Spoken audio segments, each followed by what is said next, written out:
Time. If humanity's relationship with time isn't the most toxic relationship I've ever seen, then I really don't know what is. But before I get into the video, let me just answer a few questions that might pop up in the comment section. Was I high while writing this? Probably. Am I going through an emo phase again? Absolutely not. Why don't I use Twitter? Because I don't use Twitter. I have a Twitter account, but I don't use it. Because I just don't. Will Boity Senpai ever notice me? God, I hope she does. Okay, let's get back to the video. Wikipedia defines time as an indefinite continuous progress that, holy fuck, I was about to use Wikipedia as a source reference. Jesus Christ, I almost lost all my credibility.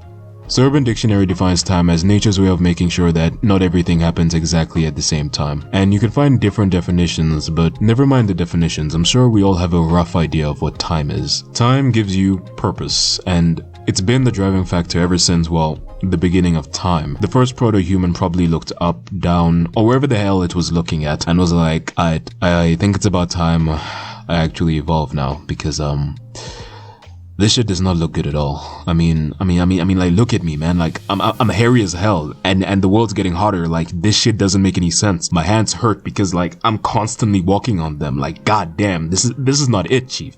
I've had a complicated relationship with the concept of, well, relationships for a really long time. Recently, I've been talking to a whole lot of different people who have completely different viewpoints on relationships, and yeah, it's still very complicated. And no, I'm not just feeling lonely because of this whole lockdown thing, and I'm not just simping over people now just because I'm lonely. Please notice me, Boity Senpai, please. And I'm not gonna tell you guys my simp adventures because y'all think I might be simping right now. Maybe I'll tell you at 100 subscribers. That way I have more people to laugh at my suffering. And I'm not just talking about romantic relationships, I'm talking about relationships in general. I don't know if you guys know this or if you guys have also developed something like this, but I've developed something that I call the relationship cycle, where basically you meet someone, you guys click for no reason. It could be instant, it could take a while. Y'all become friends, y'all enjoy the same things, you hate the same things, you diss each other, and for some reason you enjoy it when you diss each other.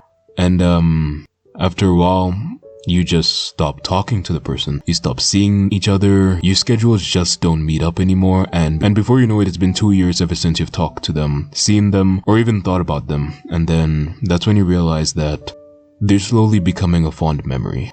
And after being a fond memory, they're gonna be a distant memory. And after being a distant memory, there will be no memory. You see, the problem with me is that whole cycle happens way too fast, like 3 months. 3 months and things just start falling to hell. During this whole lockdown thing, I've realized that a lot of people are reaching out to those who they care about and those who are really close to them that they can't see at this time. And except for me, because I just don't do that apparently. And I'm not even gonna blame that on my antisocial tendencies, because even antisocial people are somewhat social in the right crowd. And when every phone number on your phone is not your crowd, then yeah, that's a problem, and it kinda sucks. Yeah, kinda sucks a little bit. Probably for the other person more than you, or I don't know, maybe they don't care. The reason I'm telling you guys this is because someone once told me that it's gonna improve with time, that I'll stop having this problem after a while. That was 5 years ago and I don't talk to them anymore. But maybe it's time I just start doing the right thing and just cut everyone out of my life and go live in some isolated island and just stop making friends and live there long enough where my actual friends right now just completely forget about me and I just disappear from existence.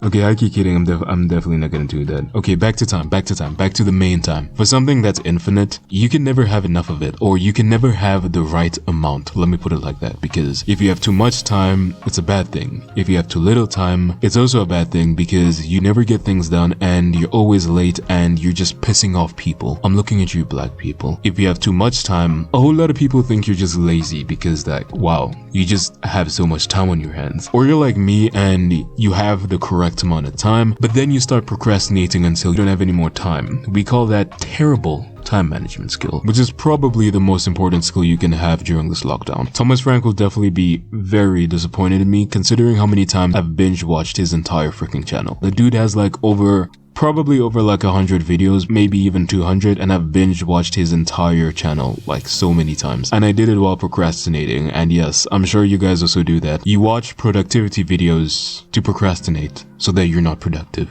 We are fucking geniuses. But yeah, some people choose to spend all their time in the category of time called the past. Be it reminiscing about the good old days, like pensioners, old people. They like talking about the good old days. Or the bad old days, like some modern black rights activists. Things like regrets, which most of us have, and the most annoying of all are grudges, which is what my ex has right now. Get off my dick, Heather! We have those who live in a category of time called the present, the now, in the moment. These are people like your daredevils, your adrenaline junkies, your hippies. And finally, we have those people who choose to spend their time in the future, in the world of tomorrow. We call these people visionaries, the Elon Musks of the world, and these are the people who are going to push humanity to the next stage. The other kind of people who live in the future are people like my ex who feel like we have a future together and we're gonna have a family and kids. Get off my dick, Heather! And in a sense, it's pretty evident that people value time. Like, we feel good when people give their time to us, be it they come to see us or they text us or, you know, they talk to us over the phone. As long as they spend their time with us, we feel somewhere inside, you know. And then you got those people who like to spend their time with no one. And then you get people who value their own time more than others. We call these people selfish. And I really don't know why, but that's a discussion for something else. This is why people hate flakers, because that's literally what flakers do. But hey, I'm a flaker, you're a flaker, we're all flakers. God, this video is all over the place. I swear to God, guys, I am not ADHD. But real talk, do you think other animals actually use time as a concept instead of just a stimulant? They know that it's dark, so I need to sleep. Or it's dark, I need to wake up. They're hungry, so they eat. Yet people realized time was a thing and then quantified it. And now we eat because it's time to eat. We sleep because it's time to sleep. We wake up because it's time to wake up. We can plan things thanks to time. And I swear to God, I'm going to slap the next boomer who tells me that, yo, varsity is supposed to be the best time of my life. Why does everything have to go down from there? Like, can things go up? Can the varsity be like, honestly, the worst time in my life, and then from then on it just goes up? Okay. Whew. Back to topic. When people reach a certain age, oh, by the way, age is also kind of like a measurement of time or a record of time. But most people, when they reach a certain age, they go through something called a midlife crisis. And a midlife crisis is basically a transition of identity and self-confidence that can occur in middle-aged individuals, typically between the ages of 45 and 55. This is complete bullshit because I've had so many midlife crises and I'm still in my 20s. Yeah, Wikipedia really is shit. All I'm trying to say is time isn't a good thing and it's also not a bad thing. It just is. It does what it wants, when it wants, and it's completely unapologetic about it and it just never stops. In other words, time is Kanye, okay? All hail Graduation, still my favorite Yeezy album, and I feel so sorry for all the graduates who were supposed to graduate this year, and now they're having virtual graduation ceremonies because of Roni. Okay, at this point I think I'm just gonna keep talking about things that have absolutely nothing to do with time, and I don't want this video to be too long because I'm not monetized yet, so it's been your boy Freaky, peace.